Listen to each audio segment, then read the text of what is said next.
Bab 145. Bagi hasil rampasan. Di tiga arah lainnya, Yunani Sie dan yang lainnya juga menenteng benda untuk menghajar orang dan mendekat dengan seringai di wajah. Mereka berempat bekerja sama dengan cukup baik. Serangan Yunani Sie, Brady, dan Pandi Huo semuanya membuka jalan bagi Harley. 18 mantra spiritual langit itu ditempel di tubuh Cheriko yang melalui pertarungan jarak dekat Harley. 4 adik seperguruan, bicaralah baik-baik. Wajah Cheriko yang menjadi pucat, dan dia terus mundur. Dia benar-benar ketakutan. Meskipun kekuatan spiritual terhalang hanya 20 detik, 20 detik itu sudah cukup bagi Harley berempat untuk melakukan banyak hal, seperti menjatuhkannya, merampok semua harta karunnya. Cheriko yang tidak berani memikirkannya, dia tidak pernah berpikir bahwa dia akan jatuh ke tangan Harley berempat. Dia menyesal, dia benar-benar menyesalinya, menyesal bahwa dia seharusnya tidak ikut terlibat. Tidak hanya keuntungan yang diperoleh dari perampokan Hariski akan diambil, kemungkinan seluruh kekayaannya akan diambil. Jangan bicara, aku tidak mau mendengarnya. Harley sudah menerkam. Melihat Harley menerkam ke arahnya, Cheriko yang mundur, berbalik dan lari. Mau pergi kemana? Harley begitu cepat sehingga dia mengejar Cheriko yang hanya dalam beberapa langkah, kakinya menendang lalu mengayunkan cambuknya. Cheriko yang berteriak tiba-tiba, tanpa perlindungan kekuatan spiritual, bahkan jika dia adalah alam Zen yang, di depan Harley, dia tidak akan memiliki kekuatan untuk melawan. Ya. Dari tiga arah lainnya, Pandi Huo, Yunani Sie, dan Brady juga berteriak dan menerjang. Jadi manusia memang harus seperti ini. Harley adalah yang paling kekar, dia terus mengayunkan cambuknya, tidak menunda sedikit pun, karena hanya ada 20 detik, dia ingin Cheriko yang jatuh dalam 20 detik yang singkat, jika tidak semua upaya akan sia-sia. Ceritan Cheriko yang terus terdengar, kepalanya berdarah. Di sisi lain, Hariski melihat ini, diam-diam merasa gawat, dan bergegas menerjang. Jika Cheriko yang dirobohkan, dia tidak akan bisa mengalahkan Jeanne sendirian. Meskipun dia membenci Cheriko yang, dia membutuhkan Cheriko yang saat ini. Namun, begitu dia mengambil 2 langkah, sosok Jeanne berdiri di depannya. Semuanya berada dalam rencana Harley. Bagaimana mungkin Hariski diberi kesempatan untuk menyelamatkan Cheriko yang? Sial. Hariski menggertakkan giginya dan ingin bergegas menyelamatkan Cheriko yang, tetapi kekuatan Jeanne terlalu mendominasi, bahkan murid pewaris sekte Heng Yue pun tidak dapat menembus pertahanannya.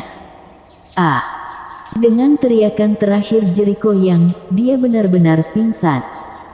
Agar aman, setelah Cheriko yang dipukuli hingga pingsan, dia secara sadar memberinya 2 cambukan lagi. Hariski yang melihat situasinya sudah berakhir, dia tidak berani bertarung lagi. Hanya Tuhan tahu jika Harley dan yang lainnya akan melakukan hal seperti ini pada mereka. Jika begitu, dia akan berakhir lebih menyedihkan dari Cheriko yang. Setelah bertarung dengan Jeanne, Hariski bahkan tidak berpikir lagi, dia berbalik dan kabur, sangat cepat sehingga orang-orang tergagap. Hariski menyelinap pergi, Harley tidak membiarkan Jeanne mengejarnya. Dengan kekuatan Hariski, jika ingin melarikan diri, Jeanne tidak bisa menghentikannya. Mereka tidak memiliki mantra spiritual langit lagi, jadi mereka hanya bisa membiarkan Hariski pergi. Belakang gunung gerbang dalam kembali hening. Pada saat ini, mereka berempat berjongkok di tanah, mata mereka bersinar terang menatap tumpukan harta di depan mereka. Setelah memenangkan pertempuran, mereka secara alami ingin membagi hasil rampasan. Harus dikatakan bahwa Cheriko yang merupakan murid pewaris, memiliki cukup banyak harta di tas penyimpanan, belum lagi ratusan ribu batu spiritual, rumput spiritual, cairan spiritual, jimat spiritual, keempatnya terus menelan ludah. Yang mengecewakan mereka berempat adalah tas penyimpanan Jericho yang tidak memiliki teknik hitam rahasia. Untuk murid selevelnya, bahkan jika ada teknik hitam rahasia, semuanya akan terpatri dalam pikiran mereka dan tidak akan membiarkan orang memiliki kesempatan untuk mengambilnya. Seperempat untuk satu orang, jangan ambil lebih, kata Harley Ye, dan dengan sadar menaruh hampir 100.000 batu spiritual ke dalam tas penyimpanan. Yunandi Xie dan yang lainnya tidak bertele-tele, kecepatan mengumpulkan uang juga sangat cepat. Aku ingin kompas ini. Yunandi Xie dengan cepat mengambil kompas Beidou Qixing ke dalam pelukannya setelah berbagi batu spiritual. Orang ini memiliki tatapan yang tajam, sepertinya dia mengenali kompas Beidou Qixing, dan juga sepertinya tahu kegunaan dari kompas ini. Aku ingin kapak ini. Pandi Huo juga menyukai sebuah senjata yang bagus. Dia suka bertarung dan menyukai senjata yang paling ganas, seperti sepasang palu godam dan kapaknya saat ini. Kalau begitu manik spiritual ini milikku. Brady tidak lambat, dia mengulurkan tangannya, dan memasukkan manik dengan sinar spiritual ke selangkangannya. Tak perlu dikatakan, itu juga harta yang bagus. Di sini, Harley Ye melirik mereka bertiga dengan muka suram. Tiga orang ini tidak bodoh. Mereka mengambil semua harta yang bagus dan meninggalkannya beberapa benda biasa. Ini membuatnya mengerti sebuah kebenaran. Jika berbagi harta dengan tiga orang ini, hanya satu kata, cepat. Kamu dapat memilih apapun yang kamu inginkan. Melihat wajah suram Harley Ye, ketiganya hanya menatap langit berbintang yang tak terbatas. Kalian hebat, Harley Ye memarahi, tetapi masih memilih di antara tumpukan barang yang tersisa. Memang seperti yang dia pikirkan, di antara benda-benda yang tersisa, tidak ada yang menarik perhatian. Dalam keputusasaan, Harley Ye hanya bisa mengambil pedang spiritual yang nyaris tidak menarik perhatiannya. Dibandingkan dengan harta-harta biasa itu, pedang spiritual ini masih kelas tertinggi di antara yang biasa, tetapi dibandingkan dengan Yunandi Xie dan yang lainnya, itu masih lebih buruk.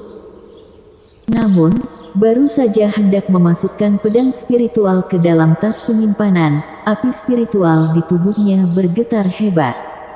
Ada harta bagus. Mata Harley Ye berbinar. Memegang pedang spiritual di tangannya, dia menatap tumpukan barang di depannya dengan mata berbinar. Mengikuti bimbingan api spiritual, matanya akhirnya tertuju pada sepotong besi hitam. Sepotong besi ini hanya sebesar kuku orang dewasa, dipenuhi dengan karat dan terlihat kuno, tidak terlihat adanya keanehan tetapi api spiritual mengacu padanya. Aku mau pedang spiritual ini.